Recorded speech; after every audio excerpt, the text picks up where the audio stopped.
তাসমেনিয়া দ্বীপ। একদিন হঠাৎ যেন সবকিছু সেখানে থেমে যায়। অজ্ঞাত এক বিপর্যয়ে কয়েক সেকেন্ডের মধ্যেই প্রাণ হারায় প্রায় 5 লক্ষ মানুষ। বাইরের বিশ্বের কাছে ঘটনাটি গোপন রাখতে পুরো দ্বীপটিকে কোয়ারেন্টাইন ঘোষণা করে সরকার। এরপর সেখানে পাঠানো হয় একটি বিশেষ উদ্ধারকারী দল, যাদের কাজ শুধু এই মৃতদেহগুলো সরিয়ে ফেলা। কিন্তু দ্বীপে পৌঁছে তারা বুঝতে পারে বিষয়টা এত সহজ নয়, কারণ কিছু মৃতদেহ আবার নড়াচড়া করতে শুরু করেছে। মৃত্যু যেন এখানে শেষ কথা নয়। এই রহস্যময় পরিস্থিতির মধ্যেই এভা নামে এক নারী দ্বীপে আসে, তার নিখোঁজ স্বামীর সন্ধানে। সে কি এখনো জীবিত, নাকি অন্ধকার বিপর্যয়ের মধ্যেই চিরতরে হারিয়ে গেছে? কি ঘটেছিল সেই দিনে? কিভাবে মুহূর্তের মধ্যে নিশ্চিহ্ন হয়ে গেল লক্ষ লক্ষ প্রাণ? আর মৃতরা কেন আবার জেগে উঠছে? হ্যালো প্রিয় মানুষজন, আজকের সিনেমা বারি দ্য ডেডের এক্সপ্লেনেশনে আপনাদের স্বাগতম। মুভির শুরুতে দেখি অস্ট্রেলিয়ায় তাসমেনিয়া দ্বীপের পূর্ব উপকূলে ইউএস মিলিটারির একটা পরীক্ষামূলক অস্ত্র ভুলবশত বিস্ফোরিত হয়ে যায়। ফলে হোবার্ট সহ পুরো দ্বীপ ধ্বংস হয়ে যায়। হোবার্ট যেন নরক হয়ে ওঠে। অস্ত্র থেকে সৃষ্ট শক্তির কারণে মানুষের মস্তিষ্ক ক্ষতিগ্রস্ত হয় এবং এই দুর্ঘটনায় জীবিত প্রাণীসহ প্রায় 5 লক্ষ মানুষ মারা যায়। এই ঘটনায় ক্ষতিগ্রস্ত অস্ট্রেলিয়ান আর্মি এবং সরকার দেশবাসীর কাছে অনুরোধ করে ভলেন্টিয়ারের জন্য তাসমেনিয়াতে পৌঁছাতে, কারণ লক্ষাধিক বডি ডিসপোজ করতে হবে। সময় এবং ম্যান পাওয়ার দুটোই দরকার। ফলে এই কঠিন পরিস্থিতির মধ্যে দেশের বহু নাগরিক তাসমেনিয়ায় যাচ্ছে। তাদের মধ্যে রয়েছে একজন আমেরিকান ফিজিওথেরাপিস্ট এভা নিউম্যান। তার হাজব্যান্ড মিচ বিজনেস ট্রিপের জন্য তাসমেনিয়ায় উড ব্রিজে গিয়েছিল, যার পরে এই ঘটনা ঘটেছে। এবার বিশ্বাস মিচ এখনো বেঁচে আছে। হ্যাঁ, শুনতে অবাক লাগলেও এটাই হলো টুইস্ট, কারণ বৈদ্যুতিক আঘাতের কারণে সব ধ্বংস হয়ে গেলেও অবিশ্বাস্যভাবে কিছু মানুষ বেঁচে উঠছে। তবে এরা জীবন্ত লাশের মতো, রক্ত মাংসের শরীরটুকুই আছে। অনুভূতি নামক জিনিসটাই তাদের মধ্যে আর নেই। ইনফরমেশন বলতে এইটুকুই, কারণ যারা বেঁচে উঠেছে তাদের কেউ দেখেনি, তাই অনেকের কাছে ব্যাপারটা গুজবের মতো। ফলে মনের ভিতরে সংশয় আর প্রশ্ন নিয়ে এভার মতো অনেকেই নিজের প্রিয় মানুষকে ফিরে পাওয়ার আশায় রেস্কিউ টিমে জয়েন করেছে। এয়ারপোর্টে নেমে প্রোটোকল অনুযায়ী ফোন, ক্যামেরা, যাবতীয় জিনিস বাজেয়াপ্ত করে তাদের রেজিস্ট্রেশনের জন্য পাঠানো হয়, কারণ সরকার কোনো মতেই চায় না আইল্যান্ডের কোনো ফুটেজ পাবলিশ হোক। রেজিস্ট্রেশনের সময় এবার রিকোয়েস্ট করে সে বডি রেস্কিউ টিমের সাথে জয়েন করতে চায়, যারা উড ব্রিজের দিকে যাচ্ছে। কিন্তু অফিসার জানিয়ে দেয় সাউথ আইল্যান্ড এরিয়ার আগুন এখনো নেভেনি, তাই ওদিকটা সম্পূর্ণ আইসোলেট করা হয়েছে। ফলে কাউকে সেখানে যেতে দেওয়া হচ্ছে না। এভা বলে সে একজন ফিজিওথেরাপিস্ট, তাই তাদের অনেক কাজেই সে লাগতে পারে। তখন অফিসার পরিষ্কার জানিয়ে দেয় তাদের এখানেই ডাকা হয়েছে বডি শনাক্তকরণ ও উদ্ধার কার্যের জন্য, মৃত মানুষকে ফিজিওথেরাপি দেওয়ার জন্য নয়। এভা কিছুক্ষণ চুপ করে থেকে শুনতে পেল সেখানে একজন সিনিয়র অফিসার বলছে যেটা গুজব বলে মনে হচ্ছে সেটা সত্যি। মানে কিছু মানুষ সত্যিই বেঁচে উঠেছে, তবে তাদের টেস্ট করার মতো যথেষ্ট সময় নেই। শুধু এইটুক কনফার্ম হয়েছে তারা খুব স্লো মুভ করছে এবং তাদের মধ্যে কোনো হিংস্র মানসিকতা নেই। কোথায় কতজন বেঁচে উঠেছে এর উত্তরও তাদের কাছে নেই। শুধু মাথায় রাখতে হবে তাদের কাজ বডি উদ্ধার করা, সেগুলো ডিসপোজ করতে সাহায্য করা। নিয়ম অনুযায়ী রেস্কিউয়ের সময় যদি কোনো বেঁচে যাওয়া ভিকটিমকে দেখা যায়, তখন তারা ফ্লেয়ার গান চালিয়ে দিলে আর্মি এসে তাদেরকে মেরে ফেলে। কথাটা শোনা মাত্রই সকলের মনে দুঃখ ও দুশ্চিন্তা দুটোই বাড়ল, কারণ তারা যেটা ভেবে এখানে এসেছিল সেটা অর্ধেক সত্য। প্রথমত, যারা মারা গেছে তারা প্রত্যেকেই নির্দোষ। দ্বিতীয়ত, এই আকস্মিক ঘটনা থেকে সার্ভাইভ করে বেঁচে উঠেছে তাদেরকেও বিনা দোষে শেষ করে দিচ্ছে। তাহলে এখন প্রশ্ন, দোষটা কার? সরকার কি এর কোনো দায়বদ্ধতা নিচ্ছে? অতঃপর সবাই আইল্যান্ডে পৌঁছলে 2জন করে টিম বানিয়ে কাজে নামতেই কষ্ট আরও বাড়ল। কষ্ট শারীরিক নয়, বরং মানসিক, কারণ তাদের অবস্থা দেখে বোঝা যাচ্ছিল এরা কেউ মৃত্যুর জন্য প্রস্তুত ছিল না। প্রতিদিনের মতো সকালে কেউ গাছে জল দিচ্ছিল, কেউ পরিবারের সাথে ব্রেকফাস্ট করছিল, কেউ কাপল স্নান করছিল, আর বাচ্চারা স্কুলে যাওয়ার জন্য রেডি হচ্ছিল। ট্রাক ভর্তি গাড়ি আজ মাটি নয়, বরং মানুষের দেহ নিয়ে ফিরছে। বডিগুলোর অবস্থাও এমনিতেও খুব খারাপ। তার উপরে মৃত্যুর পরিস্থিতি দেখে কিছু ভলেন্টিয়ার মানসিক অবস্থা ঠিক রাখতে না পেরে ফিরে যাচ্ছিল। নির্দোষ শিশুগুলো ভলেন্টিয়ারদের পরিবার ও নিজেদের সন্তানের কথা মনে করিয়ে দিচ্ছিল। একইভাবে এভার টিমের ফিজিক্যালি স্ট্রং মেয়েটাও ফিরে গেল, কিন্তু এভা মিচকে ছাড়া ফিরবে না। এই পরিস্থিতি আমাদের বুঝিয়ে দেয় ফিজিক্যালি স্ট্রং হওয়ার থেকেও মেন্টালি স্ট্রং হওয়াটা কতটা জরুরি। অন্যদিকে ক্লের সাথে যে ছিল তারও একই অবস্থা হওয়ায় এভা ওর সাথে টিম আপ করলো। একের পর এক বাড়ি থেকে বডিগুলো মালের বস্তার মতো টেনে বের করতে হিমশিম খাওয়ার সাথে সাথে দেয়ালে টাঙানো তাদের সুন্দর মুহূর্তগুলোর ছবি সবার মনকে ক্ষত বিক্ষত করে দিচ্ছিল। যারা বডি শনাক্ত করতে পারছিল তাদের কবর দেওয়ার আগে নিজ ধর্ম অনুযায়ী দাফন করা হয়, আর বাকিদের বস্তা করে ময়লা ফেলার মতো চেপে দেওয়া হয় সরকারের ব্যর্থতা ঢাকতে। এর মধ্যে কেউ এখনো বেঁচে ওঠা ভিকটিম বা আনডেডদের দেখেনি। সারাক্ষণ কাজের পর টিফিন ব্রেকের সময় এবার লক্ষ্য করে প্লেনে তার পাশের সিটে বসার বৃদ্ধ মহিলাটিকে, যে তার নাতির জন্য এখানে এসেছিল। গাড়িতে নাতির বডি দেখে সে পাগলের মতো হয়ে গেছে। এবার মনে মিচকে নিয়ে দুশ্চিন্তা আরো বাড়িয়ে তুলল। তখনই নীরবতা ভেঙে একজন ভলেন্টিয়ার আনডেডকে দেখে ফ্লেয়ার গান চালায়। আর্মিরা এসে তাকে আবার মেরে ফেলে। ঠিক এর কিছুক্ষণ পরেই গ্যারেজে এভা দেখতে পেল প্রথম আনডেড। কিন্তু এভার মতো আমরা যেটা ভাবছিলাম যে আনডেডরা তাদের উপর অ্যাটাক করবে, সেটা ভুল প্রমাণিত হলো। কারণ সেই আনডেড এক অদ্ভুত আকৃতি ও বিস্ময় ও বেদনাভরা দৃষ্টিতে এভার দিকে চেয়ে থাকে। চোখের কোণে জল, মৃদু নড়তে থাকা ঠোঁট দেখে মনে হয় সে প্রশ্ন করছে তার দোষটা কি। তাদের মৃত্যুর জন্য যারা দায়ী সেই মানুষগুলোকে সাজা না দিয়ে যারা বেঁচে উঠছে তাদের পুনরায় মেরে ফেলার অধিকার কে দিয়েছে? কে করবে এই প্রশ্ন? সরকার মানেই কি সাতক্ষণ মাফ? এভার কাছেও প্রশ্নের উত্তর নেই। তাকে আর্মিরা শুট করার সময় মনের মধ্যে অপরাধবোধের সাথে মিচকি নিয়ে দুশ্চিন্তার ঝড় বয়ে গেল। মনে হয় যেন দূর সমুদ্র থেকে ভেসে আসছে তার কণ্ঠস্বর। এভা উড ব্রিজে যাওয়ার জন্য তৎপর হয়ে উঠল। সন্ধ্যা নামতে রুট ম্যাপ মার্কিং করে নিল। 200 মাইলের লম্বা রাস্তা, গন্তব্য এনজো রিসর্ট।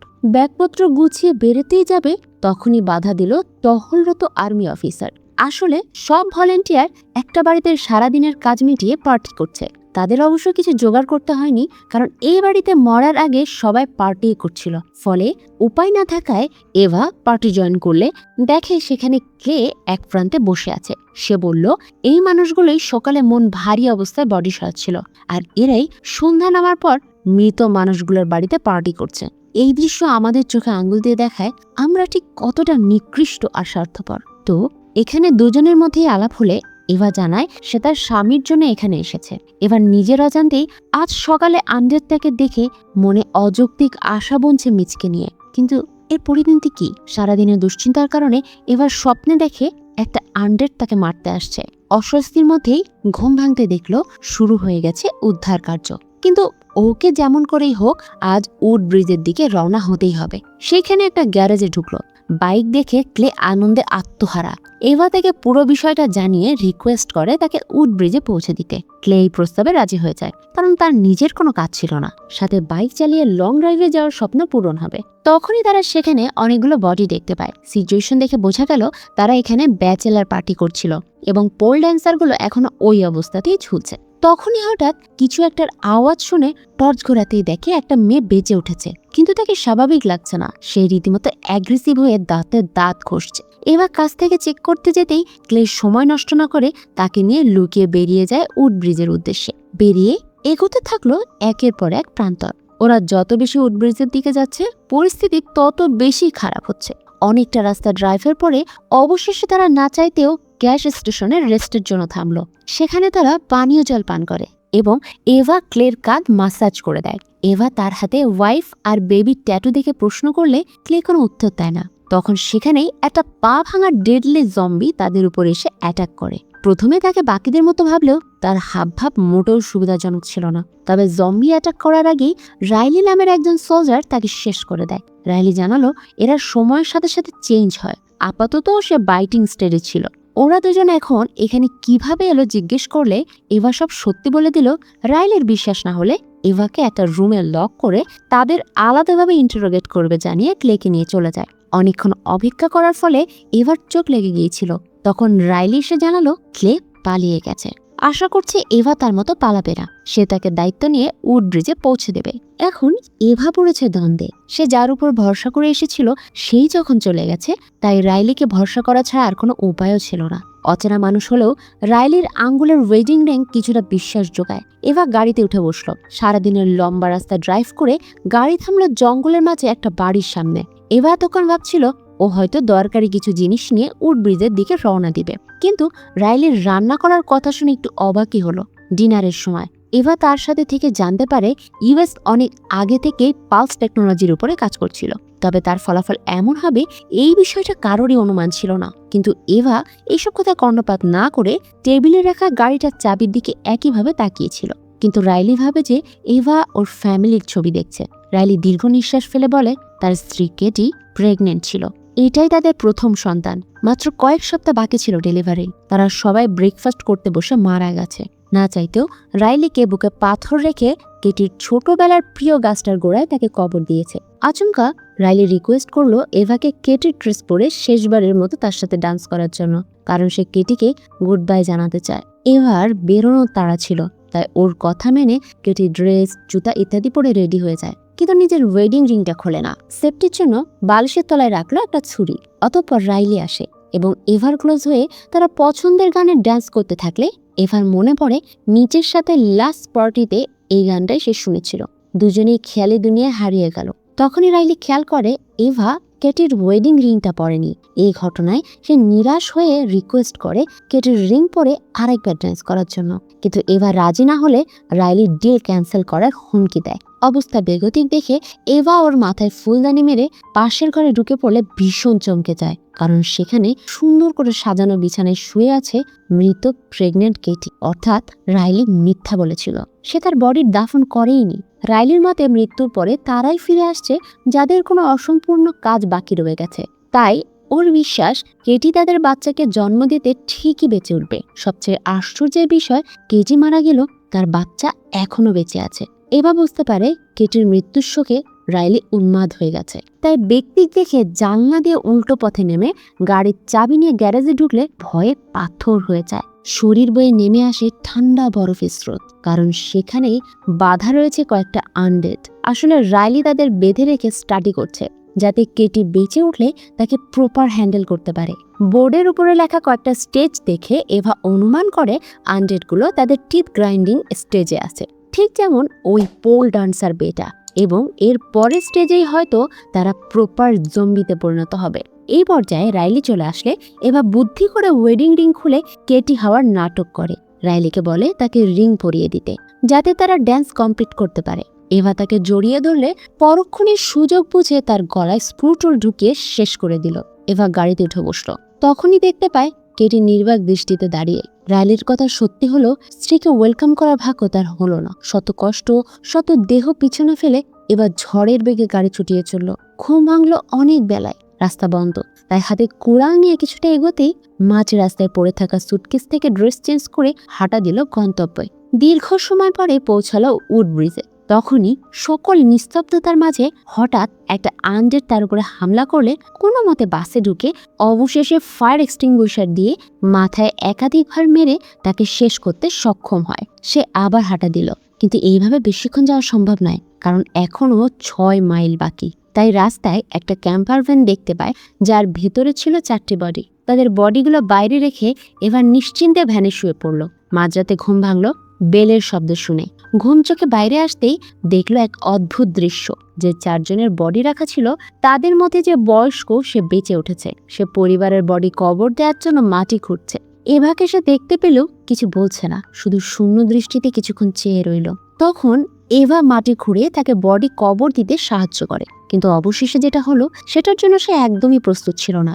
বয়স্ক লোকটা সবাইকে কবর দিয়ে এভার হাতে বেলচা ধরিয়ে নিজেও সেখানে বসে পড়ল, যেন সে বলতে চাইছে এই পৃথিবী তার কাছে আর শূন্য, আর এই কবরটাই একমাত্র জায়গা, সেখানে তার জন্য তার পরিবার অপেক্ষা করছে। অবশেষে এভা তাকে কবর দিয়ে সকাল হতেই রওনা দিল রিসোর্টের উদ্দেশ্যে। সে মিচের খুব কাছে এসে পড়েছে, এখন শুধু সময়ের অপেক্ষা মাত্র। অবশেষে এভা পৌঁছালো রিসোর্টে। এতটা লম্বা রাস্তা, মেন্টাল ও ফিজিক্যাল ব্রেকডাউন, একাধিক টানাপোড়ানোর পরে মনের মধ্যে সাহস সঞ্চয় করে প্রবেশ করলো রিসোর্টের ভিতর। মানুষগুলো ইয়োগা করতে বসে শেষ হয়ে গেছে। রিসোর্টের মধ্যে এক অদ্ভুত নিস্তব্ধতা, হয়তো কেউ বেঁচে নেই। কিন্তু সেই ভুল ভাঙলো মিচের অফিসের ফিমেল আনডেড এমপ্লয়কে দেখে। এবার পাশের ঘরে ঢুকতেই দেখে বিছানায় হেলান দিয়ে মৃত অবস্থায় পড়ে আছে মিট। না, সে আর ফেরেনি। এবার মনে পড়ে যাচ্ছে পুরনো কিছু স্মৃতি, এবং এর সাথে আমরা জানতে পারি মিচ আর এভা ছিল পারফেক্ট কাপল। মিচের জীবনে এভা ছিল অন্তপ্রাণ, কিন্তু বিয়ের পরেও মিচের মেডিকেল ইস্যুর জন্য তাদের বাচ্চা হচ্ছিল না। দীর্ঘ সময় ধরে এমনটা চলার পরে এভা IVF এর সিদ্ধান্ত নিল মিচ তার কাছ থেকে কিছু সময় চায়। কিন্তু এভা এর মাঝেই তৃতীয় একজনের সাথে অবৈধ সম্পর্কে জড়িয়ে পড়ে। তাসমানিয়ায় বিজনেস ট্রিপে যাওয়ার আগের দিন এভা নিজের দোষ স্বীকার করে। সত্যিটা জানালে মিচ একটাই কথা বলেছিল, ফিরে এসে কথা বলবো, কিন্তু সেই ফেরা আর হয়নি। এবার শূন্য দৃষ্টিতে ওর দিকে চেয়ে থাকে। মনে পড়ছে রাইলি বলেছিল মৃত্যুর পর তারাই ফিরে আসে যাদের কোনো অসম্পূর্ণ কাজ রয়ে যায়। কিছুক্ষণ একইভাবে তাকিয়ে থাকার পর পাশের টেবিলে রাখা নিচের ওয়েডিং রিংটা দেখে এভা পুরো বিষয়টা ধীরে ধীরে অনুধাবন করতে শুরু করে। নিজ এবার থেকে প্রতিশোধ নেওয়ার জন্য তারই অফিস কলিগের সাথে ইন্টিমেট হয়েছে। নিজ মৃত্যুর আগে সব হিসেব মিটিয়ে দিয়ে গেছে, তাই এভার সাথে কথা বলার প্রয়োজন তার ফুরিয়ে গেছে। তাহলে কি রাইলির কথাই ঠিক? এভা বুঝতে পারে না এই অন্তহীন যাত্রার শেষ প্রাপ্তি কি হলো। সে কি নিজেকে অনুতাপবোধ থেকে মুক্তি দিতে পারলো? একরাশ ভাবনার মাঝে আচমকা ঘরে প্রবেশ করে ক্লে। সেদিন সে রাইলির শিকার হয়নি, সে জানতো এভা এখানে আসবে। ক্লে তাকে দেখে আর কোনো প্রশ্ন করে না। দুজন সমুদ্র সৈকতে একরাশ ব্যর্থতা নিয়ে বসে রইল। ক্লে বলে তার নিজের সন্তান ও স্ত্রী তাকে অপছন্দ করে, তাই তাদের কাছে সম্মান ফিরে পাওয়ার জন্য যখন সে তাসমানিয়া যাওয়ার কথা জানায় তখনও তাদের মধ্যে ফারাক পড়েনি এবং দিনের শেষে এখন দুজনই সর্বহারা। তাই চিন্তামুক্ত হয়ে রিসোর্টে ভালো টাইম স্পেন্ড করতে থাকে। কিন্তু এর মাঝে একটা আন্ডার ঢুকে পড়ে। এবার যেটুকু রাগ ছিল সবটাই উগড়ে দেয় তার উপর। সকালে এভা দেওয়ালে টাঙানো বোট গ্রেফের ছবিটার দিকে কিছুক্ষণ করুণ দৃষ্টিতে তাকিয়ে রইল। বোট গ্রেফ হলো এমন একটি প্রাচীন প্রথা যেখানে মৃত ব্যক্তিকে একটা নৌকার ভেতরে সমাধি করে আগুন লাগিয়ে ভাসিয়ে দেওয়া হতো। তাই এভা নিজের বডির সম্মানে বোটে আগুন লাগিয়ে ভাসিয়ে দেয়। ক্লের সাথে উদ্দেশ্যহীনভাবে বেরিয়ে পড়ে। তবে কিছুটা রাস্তা যাওয়ার পরে গাড়ি থামাতে হলো, কারণ রাস্তার মাঝে দাঁড়িয়ে আছে কেটি। যেন সে এভাকে কিছু বলতে চায়। তাকে দেখে ক্লে ভয় পেল। কেটি এভাকে দেখার পরে দীর্ঘ নিঃশ্বাস ফেলে হেঁটে চলল। তখনই কিছুটা দূর থেকে বাচ্চার কান্নার শব্দ ভেসে আসে। এবার বুঝতে বাকি রইল না কি হয়েছে। সেদিকে ছুটে গেলে দেখে কাপড়ে জড়ানো সযত্নে রাখা রয়েছে কেটির সুস্থ বাচ্চা। তাকে এভা বুকে জড়িয়ে ধরে। তার জীবনের শেষ ইচ্ছে ছিল মা হওয়ার, সেই স্বপ্ন আজ পূর্ণ হয়েছে। আর অন্যদিকে ক্লে চেয়েছিল একটা কমপ্লিট ফ্যামিলি, যেটা সে অবশেষে পেয়ে যায়। আর এই অসাধারণ এন্ডিং এর সাথে শেষ হয় আজকের মুভি। মৃত্যু ধীরে ধীরে আমাদের জীবন থেকে প্রিয় মানুষগুলোকে সরিয়ে নিয়েছে। আমরা বুঝতেও পারি না কখন চারপাশ এতটা নীরব হয়ে গেছে। আমরা বেঁচে থাকি, কথা বলি, হাসার চেষ্টা করি, কিন্তু ভেতরে কোথাও একটা ফাঁকা জায়গা তৈরি হয় যেটা আর কখনো পূরণ হয় না। কারণ কিছু মানুষের অনুপস্থিতি সময় নয়, শুধু স্মৃতি বহন করে। আপনাদের কাছে ভিডিওটি কেমন লেগেছে অবশ্যই জানাতে ভুলবেন না, আর চ্যানেলটি সাবস্ক্রাইব করতে ভুলবেন না। ধন্যবাদ।